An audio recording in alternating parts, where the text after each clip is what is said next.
Episode की शुरुआत में ईसा ली से कहती है कि आज के लिए तुम्हारा बहुत बहुत शुक्रिया, क्योंकि आज से पहले मैं इतनी ज़्यादा खुश कभी भी नहीं रही थी। ईसा के चेहरे पर स्माइल देखकर ली भी खुश हो जाता है यार। सीन शिफ्ट हो गया है घर के तरफ। घर के अंदर में पोर्टल ओपन हो गया है। पोर्टल के सामने में स्पाइक से लगा हुआ डूम्सडे कार मौजूद है यार। डूम्सडे कार के अंदर में ली और ईसा दोनों बैठे हैं। ली ईसा से पूछता है क्या तुम तैयार हो जाने के लिए। हैंडल पकड़ी हुए ईसा कहती है कि हाँ मैं तैयार हूँ। ली स्पीड बढ़ा देता है। गाड़ी आगे बढ़ने लगती है। गाड़ी का आधा हिस्सा पोर्टल के अंदर में घुस चुका है और कुछ हिस्सा हम लोगों को एंशिएंट वर्ल्ड में दिखाई देता है, जो किले के ऊपर में मौजूद गार्ड्स भी देख लेते हैं कि डूम्सडे कार अब बाहर के तरफ में आ रही है। इतनी भयानक चीज को अपने सामने में देखने के बाद ये तो परेशान हो जाते हैं कि अब इन्हें क्या करना चाहिए, लेकिन डूम्सडे कार सीधा जमीन पर लैंड करती है, जो दिखने में बहुत ही ज्यादा खतरनाक है। और ऊपर के तरफ में मौजूद एक गार्ड बोलने लगता है कि आखिर ये चीज है क्या, क्योंकि आज से पहले ऐसी किसी भी चीज से उन लोगों का कोई भी सामना नहीं हुआ था। और ली अपने डोर को ओपन करके बाहर के तरफ में आके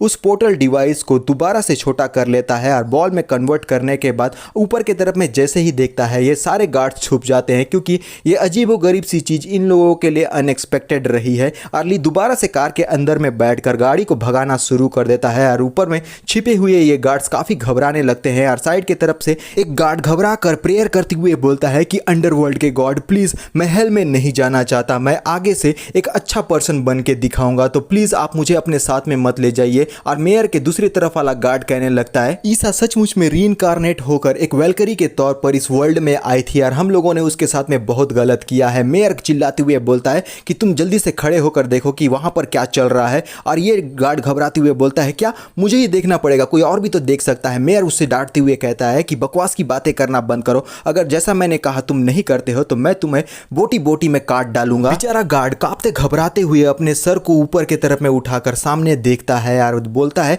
कि वो लोग यहां से जा चुके हैं। मेयर कंफ्यूज होता है और फिर से गार्ड बोलता है वो भयानक सी चीज और लाइट वाला सर्कल दोनों ही जा चुके हैं। ली सामने से मिरर में पीछे का नजारा देखते हुए बोलता है कि वो लोग हमें फॉलो नहीं कर रहे हैं। मैंने कई सारे सिचुएशंस को इमेजिन किया था, लेकिन एक्सपेक्ट नहीं किया था कि सारी चीजें इतनी स्मूथली हो जाएगी। सामने में सिस्टम अपेयर होकर कहता है कि ईसा को रेस्क्यू करने का टास्क आपने सक्सेसफुली कंप्लीट कर दिया गया है। टास्क का रिवॉर्ड अब डिस्ट्रीब्यूट होगा। अब इसमें दो रिवॉर्ड दिए जाने थे, पहला है 35 पॉइंट्स और दूसरा है ईसा की लॉयल्टी। तो क्या आप ईसा में ओबीडियंस फोर्सली इंप्लांट करना चाहते हैं तो यस दबाइए, वरना नो दबाइए। इफेक्ट एक बार जब कमांड को इंप्लांट कर दिया जाएगा तो हीरो होस्ट की हर ऑर्डर को ओबे करेगा। साइड इफेक्ट ये है कि हीरो अपने पर्सनैलिटी के कुछ हिस्सों को लॉस कर सकता है और स्मॉल प्रोबेबिलिटी ये है कि कुछ ऐसे डैमेज हो सकते हैं ब्रेन में जिसे बिल्कुल भी ठीक नहीं किया जा सकता। काउंटडाउन शुरू हो जाता है। इन सारी चीजों को देखते हुए ली परेशान हो जाता है और अपने मन में कहता है कि अगर ऑनेस्टली मैं बोलूं तो मैं ईसा को अपने साइड में ही रखना चाहता हूं। और पता नहीं क्यों इस बात को सोचकर कि वो अपनी मर्जी से मेरे साथ में नहीं रहेगी, मैं जबरदस्ती उसे अपने साथ में रखूंगा, ये चीज मुझे काफी ज्यादा सैड फील करवा रहा है। ये सारी चीजें मेरे लिए बहुत ज्यादा कंफ्यूजिंग है, क्योंकि मैं ऐसी चीजों से पहले कभी भी नहीं गुजरा था। और काउंटडाउन जो है वो 3 में जा चुका है। और फिर अपने मन में कई सारी बातों को सोचने लगता है। बहुत सारी गलत बातें भी आ रही होती है और अच्छी बातें भी आ रही होती है। और काउंटडाउन 2 और 1 में जाता है और लास्ट में ली चिल्ला कर बोलता है कि मैं इस इम्प्लांटेशन को अबंडन करता हूं, यानी कि उसने ईसा को जबरदस्ती अपने पास रखना नकार दिया है। नोटिफिकेशन कहता है होस्ट ने गिव अप कर लिया है ईसा की लॉयल्टी। फाइनल रिवॉर्ड 35 पॉइंट दिया जाता है। अब ली एक गहरी सांस लेता है और उसे थोड़ा सा बौखलाया हुआ देखकर ईसा साइड में उसके ऊपर हाथ रखते हुए बोलती है कि ली क्या तुम ठीक हो। और ली थोड़ा सा मुस्कुराते हुए अपने मन में कहता है कि आखिर मैं क्या बकवास की बातें सोच रहा था। मैं जबरदस्ती चाहता था कि वो मुझसे प्यार करे और ओबीडियंटली मेरे साथ एक मशीन के तौर पर रहे। मैं कितना ज्यादा सेल्फिश था। एक जगह पर गाड़ी को रोककर ली और ईसा एक दूसरे के आमने सामने में है और ईसा ली से कहती है यहाँ थोड़ी ही दूरी पर एक हॉर्स फॉर्म है जहां पर मैंने अपना वॉर हॉर्स को रखा है, तो अब हम दोनों के अलग होने का समय हो गया है। तो ठीक है अब मैं चलती हूँ, तो जिंदा रहेंगे तो दोबारा जरूर मिलेंगे। लेकिन ली पीछे से रोकते हुए बोलता है कि रुको, और फिर अपने पास से एक नाइफ निकालते हुए कहता है कि ये मैं तुम्हारे लिए लाया था। और उसे लेते हुए ईसा कहती है कि आखिर ये है क्या। और ली स्माइल करते हुए बोलता है कि ये एक नाइफ है, तुम एक्स्ट्रा वेपन के तौर पर अपनी सेफ्टी के लिए इसे रख सकती हो। मैं आशा रखता हूँ कि तुम मुझे बिल्कुल भी नहीं भूलोगी। ली की बातों को सुनकर ईसा स्माइल करती है और ली कहता है मैं अब एंकोर जा रहा हूँ और अगर तुम चाहो तो तुम मुझे यहाँ पर मिलने आ सकती हो किसी भी समय। ये सुनकर ईसा और ज्यादा खुश हो जाती है और बोलती है कि हाँ मैं तुमसे मिलने के लिए जरूर आऊंगी। और ईसा अपने रास्ते आगे बढ़ चुकी है। ली अपने मन में कहता है इस वर्ल्ड में जहाँ कम्युनिकेशन इतना ज्यादा बुरा है, क्या सचमुच में दोबारा चांस है कि हम दोनों एक दूसरे से मिलें। ईसा को विदा करने के बाद ली दोबारा अपने टेरिटरी एंकोर में अकेले वापसी करने वाला है। सीन चांदनी रात में मर्सनरी लीडर और उसके लोगों के साइड में सीन दिखाया जाता है। गुस्से में अपने दांत पीसते हुए मर्सनरी लीडर कहता है, अब तक तो मैं एंकोर का लॉर्ड बन चुका होता, मेरी इतने लंबे समय की प्लानिंग को इस बदबूदार लड़के ने बर्बाद कर दिया। तुम बस इंतजार करो, आज नहीं तो कल जो तुमने मुझसे आज छीना है मैं उसे वापस लेकर ही रहूंगा। मर्सनरी लीडर का एक बंदा सामने देखते हुए कहता है कि मुझे यहाँ पर कुछ मिला है, आकर तुम्हें देखना चाहिए, और ये है डूम्सडे कार के टायर के निशान। टकलू कहता है कि ये है अंडरवर्ल्ड गॉड का निशान। लीडर गुस्से में चिल्लाकर कहता है कि बकवास की बातें मत करो, डेफिनेटली वो लड़का कोई गॉड नहीं है। इस टायर के निशान को चेक करते हुए आधा टकला आदमी कहता है कि ये अभी अभी बना है, और लीडर कहता है कि हम लोगों को इसे फॉलो करते हुए आगे बढ़ना चाहिए। अब मैं देखना चाहता हूँ कि आखिर वो नेक्स्ट क्या करने वाला है। डूम्सडे कार को एक जगह रुका हुआ हम पाते हैं और पीछे के तरफ से ली इसे धक्का मार रहा है, अपना पूरा ताकत लगाकर। थोड़ा सा धीरे धक्का मार वरना कहीं और से ताकत निकल जाएगा। लेकिन इतनी मेहनत करने के बाद भी ली गाड़ी को ठस से मस नहीं कर पाया और वो अपने पीठ के बल ही वहां पर रुक जाता है। फिर पानी पीते हुए बोलता है, मेरी वाइफ मुझसे दूर जा चुकी है, क्या इतना काफी नहीं था कि अब मेरा कार भी इस कीचड़ में फंस चुका है, कितना अनलकी दिन है। और ली को सामने देखकर कोई जोर जोर से पीछे से हंसने लगता है। इस आवाज को ली सुनने के बाद अब सामने की तरफ में देखता है और अपने मन में कहता है कि ये साउंड तो काफी ज्यादा फेमिलियर है। लीडर आते हुए कहता है कि अंडरवर्ल्ड का गॉड, तुमने तो मुझे बेवकूफ बस बना ही दिया था। मैं अब जान चुका हूँ कि तुम हम लोगों के साथ में बस ट्रिक प्ले कर रहे हो। ली घबराते हुए पीछे की तरफ में मुड़ने लगता है, लेकिन पीछे की तरफ में दो मर्सनरीज मौजूद है जो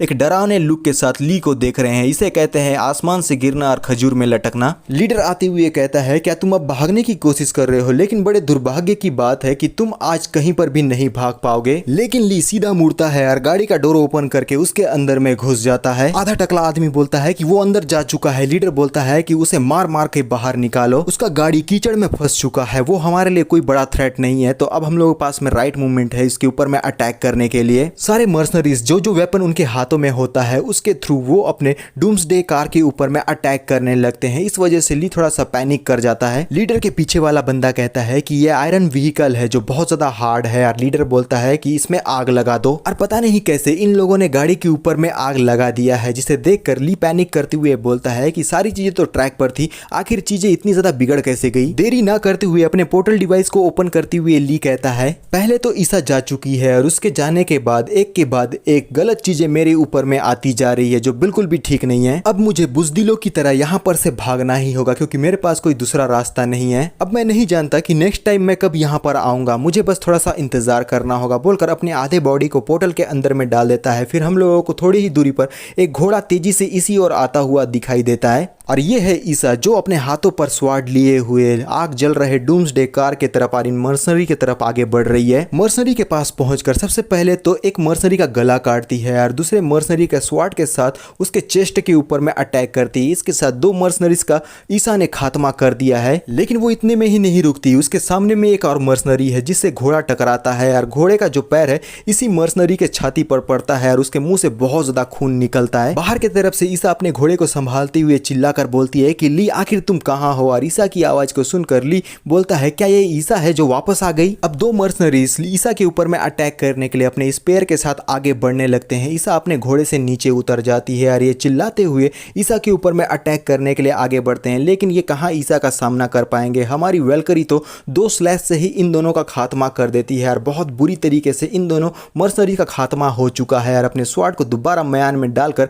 ईसा क्या ही कमाल की दिखाई दे रही है। ईसा को अपने सामने में देखकर लीडर चिल्लाते हुए बोलता है कि ये तो एक वेलकरी है ना, इसका नाम है ईसा, आखिर ये यहाँ पर क्या कर रही है। ईसा को इन बातों से फर्क नहीं पड़ता, वो ली की तरफ आगे बढ़ने लगती है और डोर को ओपन करके खांसते हुए ली बाहर आकर बोलने लगता है कि ईसा तुम तो चली गई थी, वापस क्यों आए। और ईसा बोलती है, क्या तुम ठीक हो। ली कहता है कि अब तक नहीं मरा, बस जिंदा हूँ, यही काफी है। ईसा सीरियस लुक में साइड की तरफ से लीडर को देखती है और ईसा को अपनी ओर देखता हुआ देखकर ये लीडर तो बहुत बुरी तरीके से घबरा जाता है और अपने मन में कहता है, आखिर इस बच्चे का ओरिजिन क्या है, ईसा इसे बचाने के लिए यहाँ पर क्यों आई है। मेरे ख्याल से एंड इतना अच्छा नहीं होने वाला क्योंकि हम एक वेलकरी को प्रोवोक नहीं कर सकते। लीडर अपनी सफाई देते हुए बोलता है कि हम लोगों को बिल्कुल नहीं पता था कि तुम वेलकरी के फ्रेंड हो, वो ये सारी चीजें एक मिसअंडरस्टैंडिंग की वजह से हुई है, तो प्लीज तुम हमें माफ कर दो। ईसा से कहता है कि आप देख रही होगी कि ब्रदर ली को कुछ भी नुकसान नहीं हुआ है, ये बड़ी बात नहीं है, साथ में मैंने अपने कुछ लोग भी खो दिया है, तो क्यों ना हम ऐसा प्रिटेंड करें कि आज कुछ हुआ ही नहीं। मैं आपको इस बात की पूरी गारंटी देता हूँ कि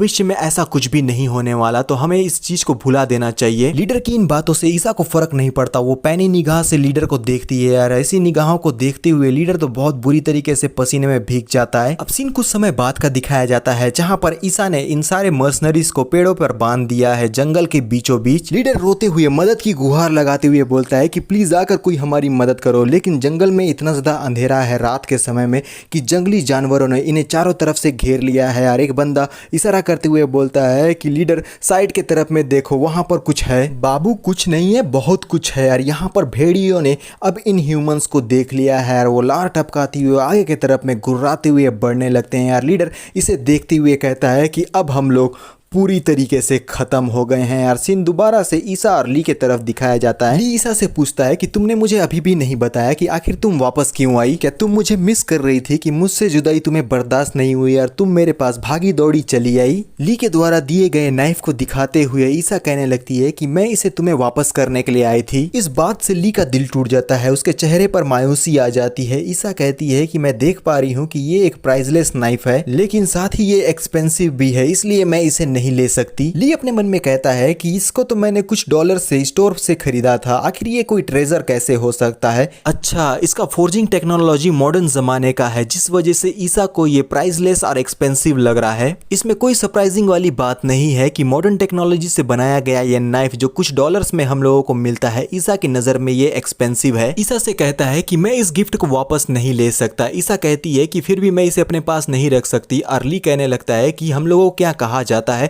कि एक बार जिसे गिफ्ट दे दिया जाता है तो उससे वो वापस नहीं लिया जाता। ली उसके और नजदीक चला जाता है। गिफ्ट देने वाले को गिफ्ट रिटर्न कर दिया जाए तो 1 महीने के लिए उसके ऊपर में बैड लगाता है। अब मैं अच्छी तरीके से समझ गया हूँ, क्योंकि तुम ये गिफ्ट को मुझे वापस करना चाहती थी, इस वजह से जंगली जानवर और मेरे एनिमीज मेरे पीछे पड़ गए। ईसा कहती है कि तुमने कहा था तुम हार्ड वर्क पे यकीन करते हो, ना कि धार्मिक चीजों पर। और ली कहता है कि ये धार्मिक चीजें नहीं है। ईसा कहती है अगर ऐसी ही बात है तो मैं इसे अपने पास में रखने के लिए तैयार हूँ, लेकिन फिर भी मैं थोड़ा सा अच्छा फील नहीं कर रही हूँ। ली बोलने लगता है तो क्यों ना बदले में तुम मेरे लिए एक काम करो, मैं वेलकरी से अपना एक काम करवा रहा हूँ अपने इस रेयर ट्रेजर के बदले में, इसमें किसी का कुछ घाटा नहीं। ईसा मुस्कुराती हुई बोलती है ठीक है, मुझे बताओ कि आखिर तुम मुझसे क्या करवाना चाहते हो। ली बड़े प्यार से ईसा को देखता है मुस्कुराते हुए और उसके और नजदीक जाकर धीमी आवाज में कहता है कि मैं चाहता हूँ कि तुम जिंदगी भर के लिए मेरे साथ में रहो, वो भी मेरी बन के। और इस बातों को सुनकर ईसा तो बहुत ज्यादा ब्लश करने लगती है, क्योंकि ये काफी ज्यादा रोमांटिक था। ईसा ली के कोई बातों का जवाब नहीं दे पा रही होती, वो सिर्फ ब्लश कर रही है। उसके आंखों में मोटी मोटी आंसू की बूंदें दिखाई देती है। ऐसा लगता है कि ली की इन बातों से ईसा टच हो गई है। ईसा मुड़कर ली से कहती है कि मैं ऐसा नहीं कर सकती। और ली नोटी वे में बोलता है तो ठीक है, फिर मेरे बैड लक को जिंदगी भर मेरे साथ में रहने दो। अभी मैं अपने मौत को बस छूकर बाहर आया ही था, नेक्स्ट टाइम ऐसा हो सकता है कि मैं राख में तब्दील हो जाऊं। ईसा कहती है कि बकवास की बातें मत करो, लेकिन फिर भी मैं ये सारी चीजें नहीं कर सकती। लेकिन एक दिन ऐसा आएगा जब मुझे तुम्हें छोड़कर जाना होगा, उस वक्त तुम मुझे नहीं रोक सकते। और ली खुश होकर बोलने लगता है कि तुम्हारे कहने का मतलब यह है कि तुम जिंदगी भर मेरे साथ रहने के लिए तैयार हो। ईसा को पीछे से और ज्यादा टाइट हग करते हुए बोलता है कि ये सचमुच में बहुत ज्यादा अच्छा है। और इस वजह से ईसा थोड़ा सा अनकंफर्टेबल हो जाती है और उसके सिसकी निकल जाती है। बेचारी पहले से ही ब्लश कर रही थी, लेकिन अब तो किसी और तरीके से उसकी आवाजें निकल रही है। ईसा और ली दोनों ही आगे बढ़ चुके हैं। ईसा कहने लगती है कि तुम्हें ऐसा नहीं लगता कि कुछ टाइम से तुम मुझे कुछ ज्यादा टाइट होल्ड किए हुए हो, आखिर तुम क्या करना चाहते हो। ली कहता है कि मैंने कभी भी हॉर्स राइडिंग नहीं की है, इस वजह से मुझे डर लग रहा है, इसलिए मैंने तुम्हें ज्यादा टाइट पकड़ा है। सीन एंकोर टेरिटरी के तरफ दिखाया जाता है, जहां पर लोग अपना खेती बाड़ी कर रहे हैं। ये बंदा आराम करते हुए साइड की तरफ देखता है, जहां पर परछाई के समान घोड़े पर सवार होकर 2 लोग इसी और आगे बढ़ रहे हैं, जो कोई और नहीं बल्कि हमारे ली और ईसा है। ईसा ने अपने आप को हुड्डी से ढांप रखा है, लेकिन ली सामने के तरफ में देख रहा है यार। दोनों ही घोड़े पर से आगे बढ़ रहे हैं और ये देखने के बाद कि उन लोगों का लॉर्ड वापस आ चुका है, ये खेती कर रहे सारे लोग चिल्लाते हुए बोलते हैं कि देखो हमारे लॉर्ड वापस आ गए हैं। और पूरे टेरिटरी में ये बात फैल गई है। किसी ने चीखते चिल्लाते हुए इस बात का ढिंडोरा पीट दिया। ली को सामने में देखकर होया कहने लगता है कि लॉर्ड ली, फाइनली आप वापस आ गए। ली कहने लगता है कि कुछ लोगों को मेरे साथ में लेकर चलो, मैं अपने साथ फूड लेकर आया हूं। और होया बोलता है फूड, आखिर वो कहां है। सारे लोग लकड़ी के कैरेज को लेकर आगे की तरफ में बढ़ने लगते हैं, जहां पर फूड रखा गया है यार। सामने दिखाते हुए ली बोलता है कि देखो सारा फूड वहां पर है। इतने सारे फूड के सप्लाई को अपने आंखों के सामने में देखकर सारे लोग चौंक जाते हैं। कुछ लोग आगे बढ़कर अनाज को देखते हुए बोलते हैं कि ये तो सचमुच में फूड है यार। दूसरा बंदा बोलता है ये कितनी अच्छी बात है। तीसरा बंदा कहने लगता है कि पूरे विंटर अब हमें भूखा रहने की जरूरत नहीं है। होया कहता है ली से कि लॉर्ड ली, आखिर आप इतने सारे सामानों को अपने साथ कैसे लेकर आए। और ली हंसते हुए बोलने लगता है कि ये एक सीक्रेट है जो मैं अभी लीक नहीं कर सकता। सीन 2 घंटे पहले मॉडर्न वर्ल्ड के एक गोदाम की तरफ दिखाया जाता है जहां ली और ईसा इस फूड को बाय करने के लिए आए हैं। सामने की तरफ उंगली करते हुए ली कहता है कि मैं इन फूड के साथ नीचे में रखे ट्रेस को भी लेना चाहूंगा। ओनर बोलता है कि मुझे बस 500 युआन एक्स्ट्रा ऐड करने पड़ेंगे। अब ली उसके मोबाइल से अपने फोन से पेमेंट कर देता है यार। फिर उसे बाहर निकालते हुए बोलता है कि हम लोगों को बहुत सारा काम करना है तो तुम हम लोगों को अकेला छोड़ दो। ओनर कहता है कि आखिर ये दोनों क्या करने वाले हैं, साथ ही इन लोगों का ड्रेस काफी ज्यादा स्ट्रेंज है। लेकिन छोड़ो, मुझे क्या, मुझे तो पैसों से मतलब था। मेरा सारा सामान बिक गया है और मुझे मोटे पैसे मिल चुके हैं, यही मेरे लिए सफिशिएंट है। ली अपने पोर्टल को ओपन करते हुए बोलता है कि हम इस पोर्टल के द्वारा इस मॉडर्न वर्ल्ड से एंशिएंट वर्ल्ड में इन फूड्स को ले जाएंगे। ईसा अपने कांधे पर बोरी लाद कर आगे बढ़ने लगती है। उसे देखते हुए ली कंफ्यूज होकर बोलने लगता है कि रुको, आखिर तुम ये क्या कर रही हो, ये बहुत ज्यादा हैवी है।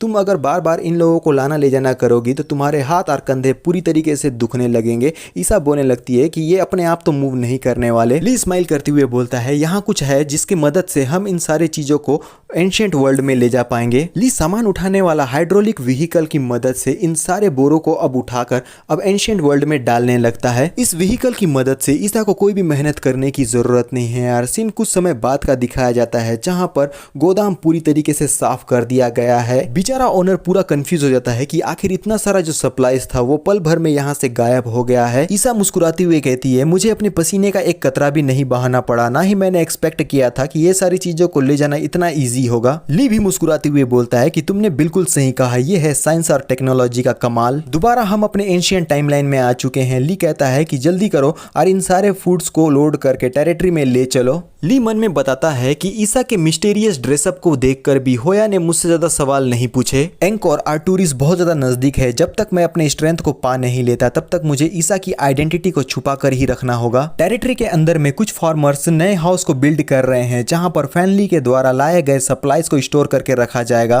और कुछ लोग खेती बाड़ी की तैयारी कर रहे हैं सर्दियों के लिए, क्योंकि यहाँ पर अभी मेन पावर की कमी है। इस वजह से जितने लोगों को कैद करके रखा गया था उन लोगों से भी काम कराया जा रहा है। ली को छोड़कर हर कोई बिजी है। ली ईसा को देखते हुए अपने मन में कहता है क्या सचमुच में यही एक लॉर्ड की लाइफ है। पूरा टेरिटरी हार्ड वर्क कर रहा है ताकि वो अपने लॉर्ड को सपोर्ट कर सके, लेकिन अगर मुझसे कोई पूछे तो मुझे ये एक करप्ट सिस्टम दिखाई देता है। तो चलो देखते हैं कि आखिर मैं क्या कर सकता हूँ, क्योंकि ऐसे ही मैं अपने समय को कंफर्ट में रहकर बर्बाद नहीं कर सकता। ली आगे बढ़कर कहता है कि होया क्या तुम मेरे साथ टेरिटरी की सैर करने चलोगे। और होया राजी हो जाता है उसके साथ जाने के लिए। एग्रीकल्चर किसी भी कंट्री के डेवलपमेंट का रूट और लाइफ ब्लड होता है। होया सबसे पहले मुझे फील्ड के तरफ में ले जाओ, क्योंकि मैं देखना चाहता हूँ कि वहाँ पर किस तरीके की खेती की जाती है। खेत के अंदर में कुछ लोग काम करते हुए दिखाई देते हैं और इन्हें दिखाते हुए होया बोलता है कि विंटर के मिडिल में व्हीट और राय को प्लांट किया जाएगा जिनका हार्वेस्टिंग नेक्स्ट स्प्रिंग तक शुरू हो जाएगा। और ये बंदा अपने लॉर्ड को सामने में देखकर साथियों से कहने लगता है कि देखो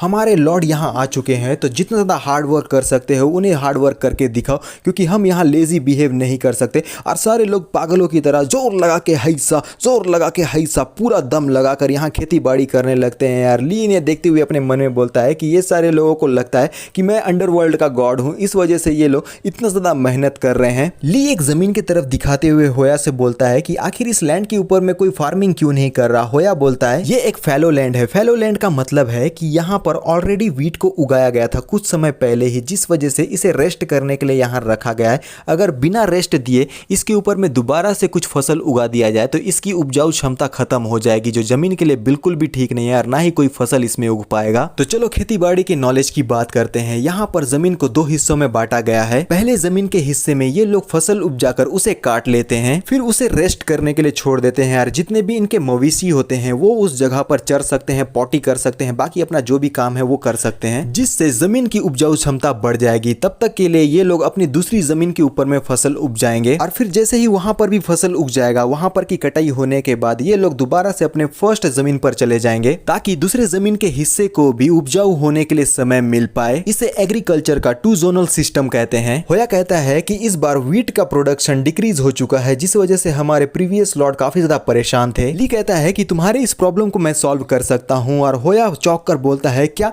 आपके पास में कोई सॉल्यूशन है जिससे इसका निवारण किया जा सके। ली कहता है क्या तुमने कभी बीन को फील्ड में प्लांट करने के बारे में सुना है, इसकी मदद से जमीन की फर्टिलिटी को दोबारा से रिस्टोर किया जाता है। होया कहता है कि हम अपने वेजिटेबल गार्डन में कुछ बीन्स को ग्रो तो करते हैं लेकिन मैं इस बात को नहीं जानता था कि इससे सॉइल के स्ट्रेंथ को इंप्रूव किया जाता है। ली बताता है कि ये जो बीन प्लांट है उसके रूट पर राइजोबिया बैक्टीरिया पाया जाता है जो कि नाइट्रोजन को कैप्चर करता है हवा में से, और नाइट्रोजन सॉइल की फर्टिलिटी को बढ़ाने के लिए एक अच्छा एलिमेंट है। और ऐसे ही इन लोगों का बहुत सारा ज्ञान की बातें चल रहा है। मेरे ख्याल से तुम लोगों को कोई खेती बाड़ी तो नहीं करना है, तो हमें इन बातों को स्किप करते हुए आगे बढ़ना चाहिए। ली के इतने सारे ज्ञान की बातों को सुनकर होया तो आश्चर्यचकित हो जाता है और वो बोलता है मैं कुछ समझ तो नहीं पा रहा हूँ लेकिन इतना समझ गया हूँ कि इसकी मदद से हम काफी कुछ अच्छा कर सकते हैं। ली कहता है कि हमारे पास में रिजर्व में इनफ फूड रखा गया है तो ये अपॉर्चुनिटी हमारे लिए बेटर है कि हम कुछ नए चीजों को ट्राई करें। अगर हम अपने एग्रीकल्चर के प्रोडक्टिविटी को इंप्रूव करेंगे तब हमारे लोग भी इंप्रूव करेंगे। अब हम लोगों को अपने सर को नीचे रख के जाने की जरूरत नहीं है, हम बड़े शान से ही अपने सर को उठाकर आगे बढ़ सकते हैं। होया मन में कहता है कि मैं ज्यादातर मिस्टर ली की बातों को नहीं समझ पाया लेकिन उनके शब्दों को सुनकर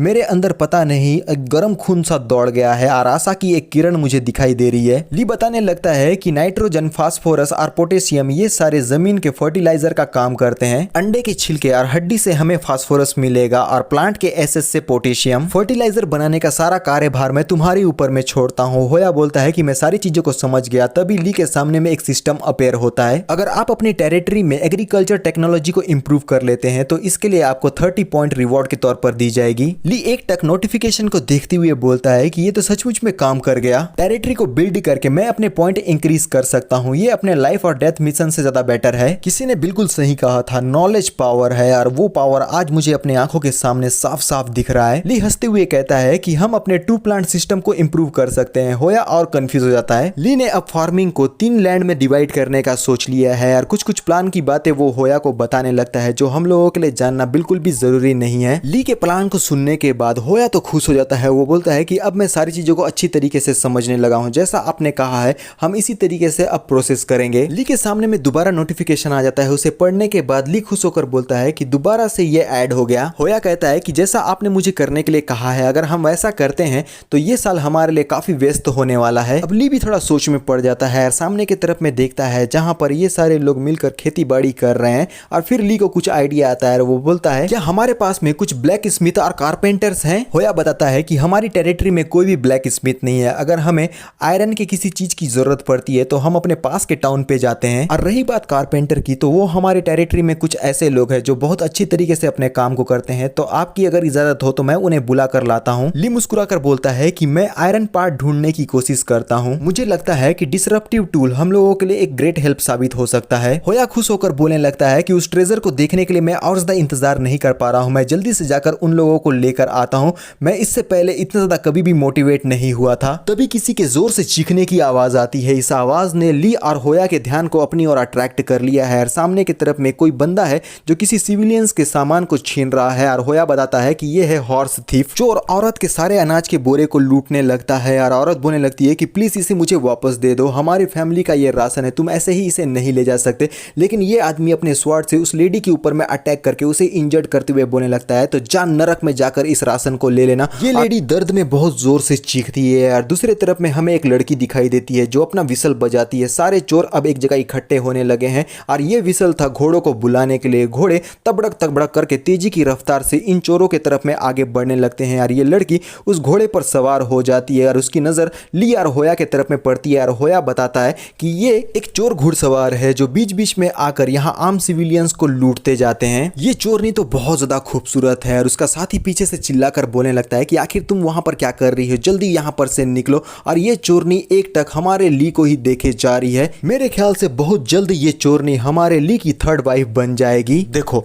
अभी भी ये अपनी नजरों को नहीं हटा रही, अभी भी हमारे ली को देख रही है। ली और होया भी दोनों मिलकर इन लुटेरों को देखने लगते हैं और ली तो एक टक इस चोरनी को ही देख रहा है। तभी इस चोरनी के चेहरे पर एक डेविल सी स्माइल आ जाती है क्योंकि इसके दिमाग में एक खुरापाती प्लान आया है और वो अपने घोड़े को इशारा करके आगे की तरफ में बढ़ने लगती है और उसके साथ ही उसके अपोजिट डायरेक्शन में भागते हुए बोलने लगते हैं क्या तुम पागल हो गई हो, आखिर तुम ये क्या कर रही हो। क्योंकि ये जो चोरनी है वो हमारे ली को लेने के लिए शायद आगे भाग रही है। वो तेजी की रफ्तार से उस घोड़े पर सवार होकर ली की तरफ में भागने लगती है, तबड़क तबड़क तबड़क तबड़क। और ली अपने मन में कहने लगता है कि आखिर ये मेरी तरफ में क्यों आ रही है। चोरनी अब ली के और ज्यादा नजदीक पहुंच चुकी है और ली को सावधान करते हुए होया बोलता है कि लॉर्ड आप अपने आप को संभालिए। ली तो समझ नहीं पा रहा कि अचानक से ये क्या हो रहा है, लेकिन होया चोरनी के घोड़े से टकराकर पीछे के तरफ में गिरने लगता है यार। चोरनी अपने हाथों पर एक वेपन लिए हुए सीरियस लुक के साथ ली के ऊपर में अटैक करने वाली है और उसके हाथों पर जो लकड़ी था उससे उसने ली के चेहरे पर एक जोरदार अटैक कर दिया है, जिस अटैक से ली अपने आप को नहीं बचा पाता और अनकॉन्शियस होकर जमीन पर धराशायी हो जाता है।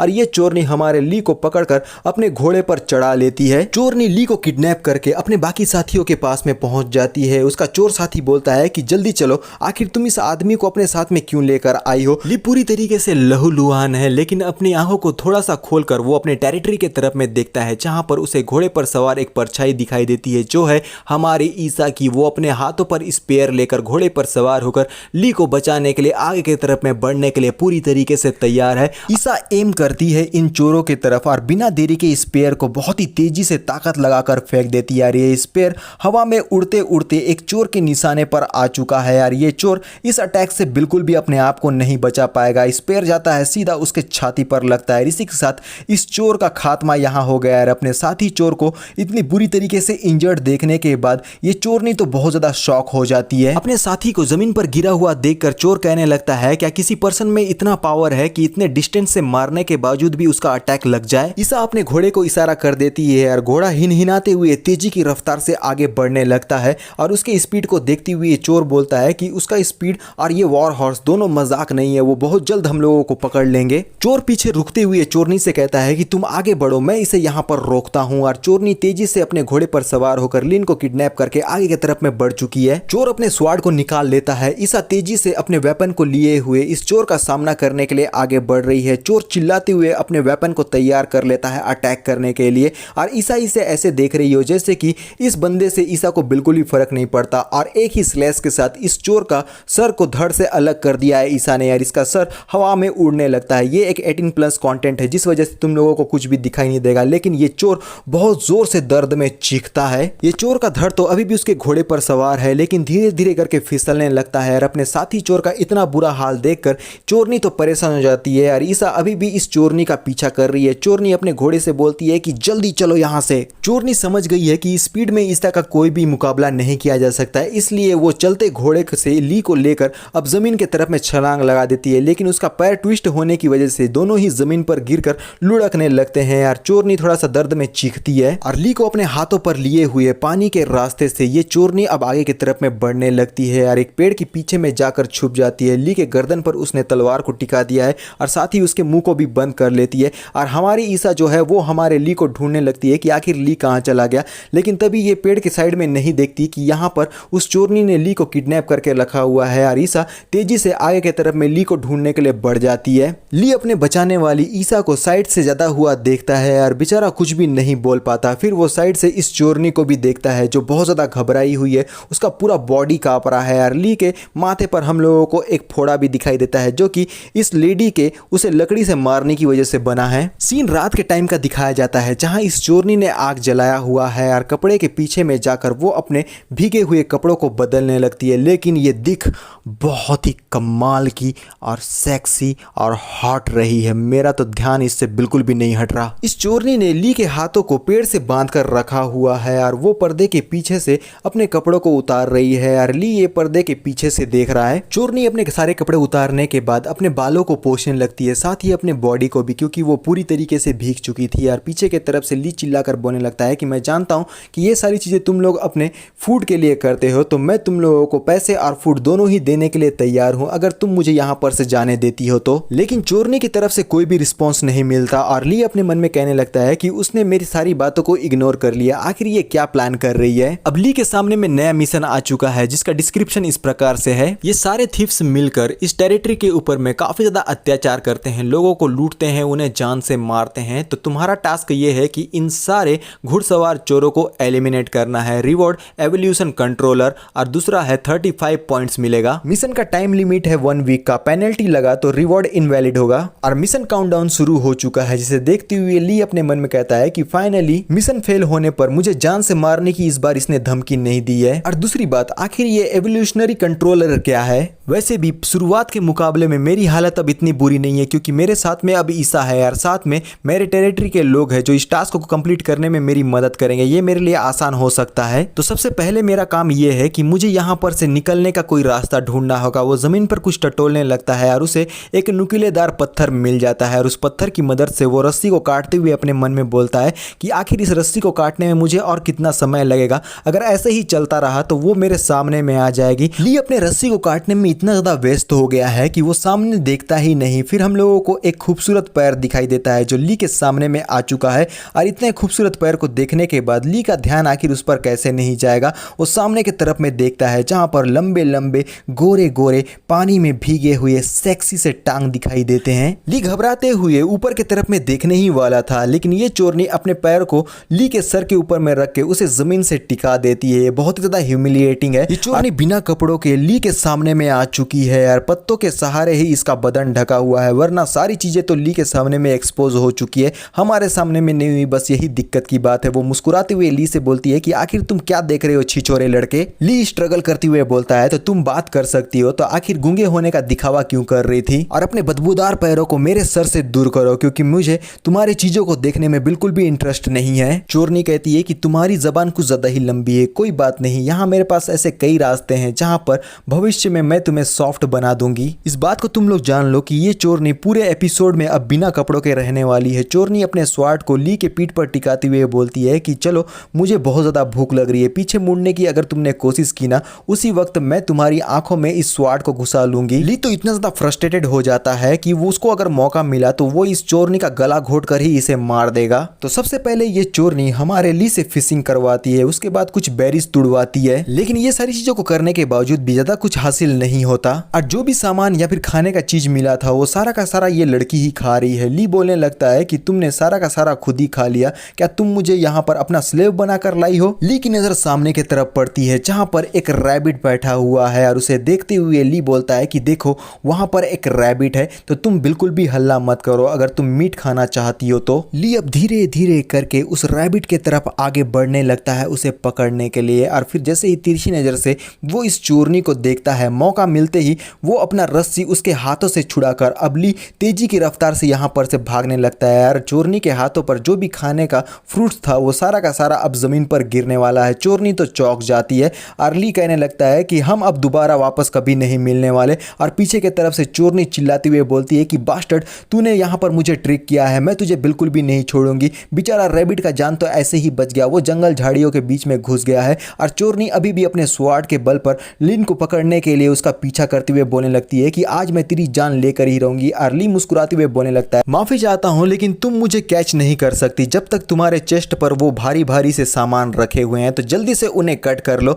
उसके बाद शायद तुम मेरा पीछा कर लो। ली जंगल झाड़ियों के बीच में से निकलता हुआ अब तेजी से आगे भागने लगता है और एक जगह पर जाकर रुकता है और सामने का नजारा देखने के बाद बोलता है कि नहीं, ऐसा बिल्कुल भी नहीं होना चाहिए था क्योंकि ये है डेड एंड, यहाँ से आगे जाने का कोई रास्ता ही नहीं है। ये ली के लिए एक अनलकी दिन है। चोरनी ली के पीछे में आ चुकी है, गुस्से में चिल्लाती हुए कहती है कि बास्टर्ड अब मैं देखती हूँ कि आखिर तुम मुझसे कहाँ बच कर जाएगा। ली फ्रस्ट्रेटेड हो जाता है, लेकिन तभी उसकी नज़र साइड में एक केव पर पड़ती है और उसके अंदर जाते हुए बोलता है कि अंदर जाकर देखते हैं कि क्या है, फिर डिसाइड करेंगे कि आगे कैसे जाना है। ह्यूमन की घुसने की वजह से केव के अंदर से चमगादड़ बाहर निकलने लगते हैं। अब तक जो पत्ते कपड़ों के काम कर रहे थे अब ये बैट्स करने वाले हैं। चोरनी भी केव के अंदर में अपने स्वार्ड को लेकर घुस चुकी है। अब वो ली को ढूंढने लगती है कि वो कहां चला गया और ली साइड के चट्टान पर छुपा हुआ इस चोरनी को देख रहा है और चोरनी ली को ढूंढते हुए कहने लगती है कि तुम मुझसे भागने की कोशिश मत करो,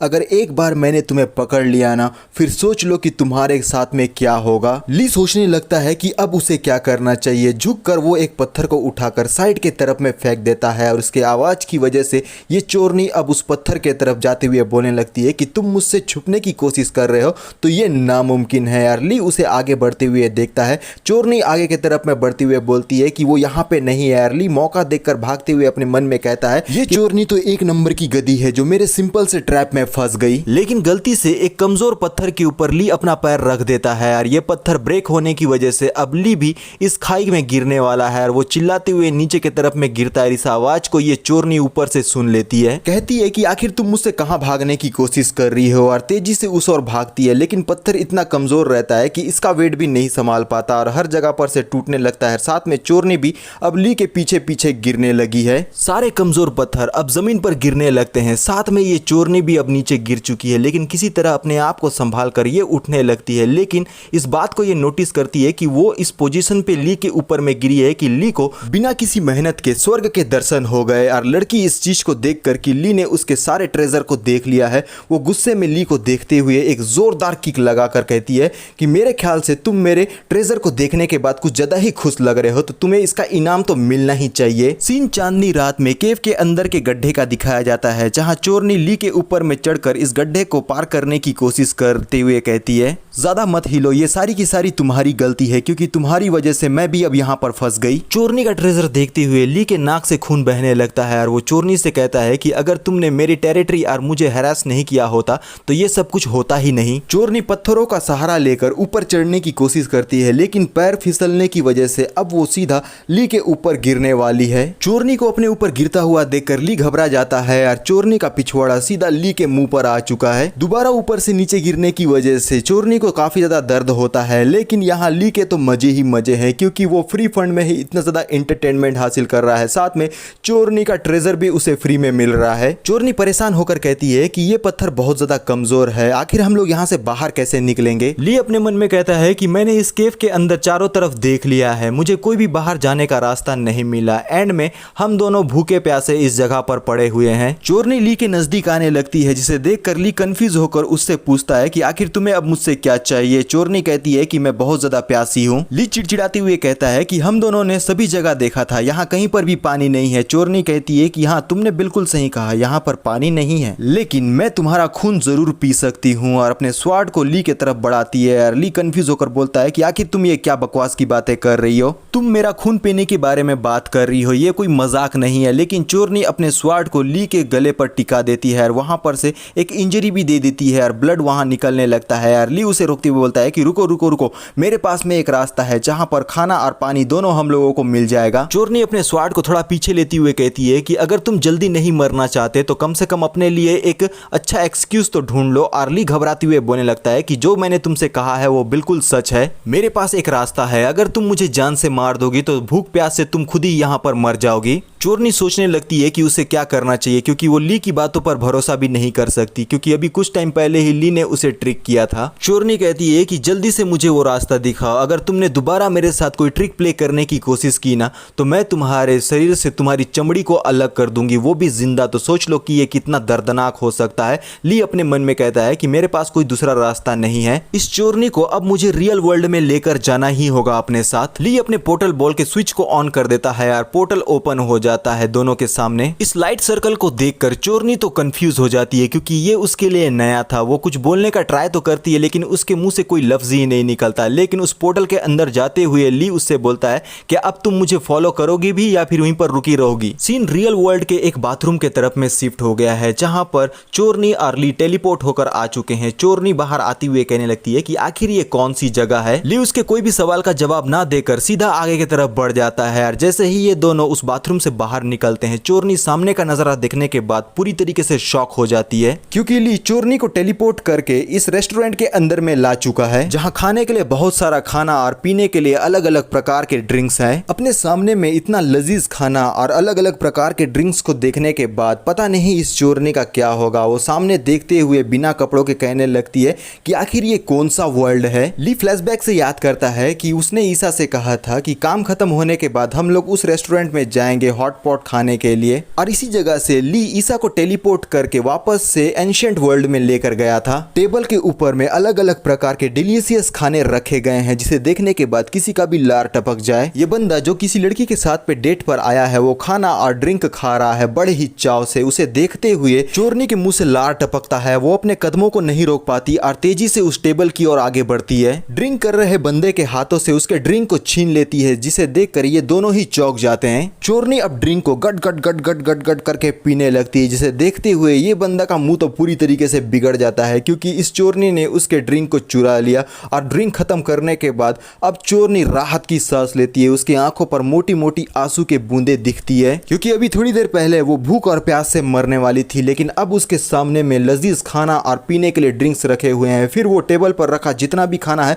वो गपा गप अपने मुंह में भरने लगती है। इसे देखकर साइड वाली लेडी बोलने लगती है कि आखिर तुम कौन हो और हमारे खाने को क्यों टच कर रही हो। लड़का ब्लश करके अपने खाने को कवर करते हुए कहता है कि अगर तुम्हें इतना ही भूख लगा है तो अपने लिए तुम कुछ ऑर्डर क्यों नहीं कर लेती। किसी दूसरे का छोड़ा हुआ खाना बिल्कुल भी अच्छी बात नहीं है। ये ब्लश इसलिए कर रहा है क्योंकि चोरनी बिना कपड़ों के इसके सामने आई है। लड़की की बातों को सुनकर चोरनी कंफ्यूज हो जाती है क्योंकि ये लैंग्वेज उसे बिल्कुल भी नहीं आता। वो गुस्से में अपने स्वाड को बाहर निकाल लेती है और उन लोगों को अपनी भाषा में बोलती है कि हट जाओ मेरे रास्ते से, जिसे देखकर ये लड़का और लड़की दोनों ही बहुत बुरी तरीके से घबरा जाते हैं। ये लड़की भागते हुए चिल्लाकर कहती है कि ये औरत हम लोगों को जान से मार देना चाहती है, जल्दी से पुलिस को कॉल करो। और वेटर पुलिस को कॉल करते हुए बोलती है, पुलिस हमारे यहाँ एक पागल औरत हाथों में स्वाड लेकर हर किसी के ऊपर में अटैक कर रही है, आप जल्दी से यहाँ पर आइए। और साइड की तरफ से मेन्यू देखती हुए ली वेटर से कहने लगता है कि एक्सक्यूज मी, मैं आपसे मदद चाहता हूँ, आप मेरा क्या ऑर्डर लेंगे और साथ में मेरी इन रस्सियों को क्या आप खोल देंगी। और वेटर्स तो पैनिक कर गई थी, लेकिन ली की बातों को सुनकर वो बोलती है क्या। रेस्टोरेंट में पुलिस की एंट्री होती है और उन लोगों ने मिलकर इस चोरनी को अरेस्ट भी कर लिया है। और चोरनी बहुत ज्यादा गुस्से में अपनी भाषा में कुछ कुछ बोलने लगती है, लेकिन चोरनी के साथ में क्या हो रहा है इससे हमारे ली को कोई फर्क नहीं पड़ता। लेकिन ये जितने भी रेस्टोरेंट में आए हुए लोग हैं या फिर वेटर्स है, वो सारे के सारे यहाँ पर उस चोरनी के बारे में बातें करने लगते हैं कि वो बहुत ज्यादा पागल है, लेकिन इस बात पे कोई दोहराया नहीं है कि उसका फिगर बहुत ही जबरदस्त है। ली अपने मन में कहता है कि पुलिस उसे अरेस्ट करके अपने साथ ले चुकी है, पता नहीं अब उसके साथ में क्या होगा, लेकिन उसे इस जगह का लैंग्वेज नहीं आता, इस वजह से वो मुझे यहाँ पर किसी भी केस में इन्वॉल्व नहीं कर पाएगी। ये सब कुछ तुमने मुझे करने के लिए मजबूर किया था, मुझे परवाह नहीं कि तुम मरो या जियो या तुम्हारे साथ में क्या होता है, लेकिन अब मुझे ये सोचना है कि आखिर उस गड्ढे से बाहर कैसे निकला जाए। सीन दोबारा से एंशिएंट वर्ल्ड का दिखाया जाता है, जहां मॉडर्न वर्ल्ड से ली लैडर लेकर एंशिएंट वर्ल्ड में आ चुका है। लैडर को उस गड्ढे पर टिकाते हुए अब ली ऊपर की ओर चढ़ने के लिए तैयार है। यार सीढ़ी को चढ़ते हुए ली अचानक से किसी चीज को देखता है, यार चौंक जाता है। उसके हेलमेट में लगे टॉर्च की वजह से दीवार पर कुछ काली काली चीजें दिखाई देती, जिसे देखते हुए ली कहता है क्या ये वही है जो मैं सोच रहा हूँ। ली अपने टूल से इस चट्टान की खुदाई करने लगता है यार, अपने हाथों पर एक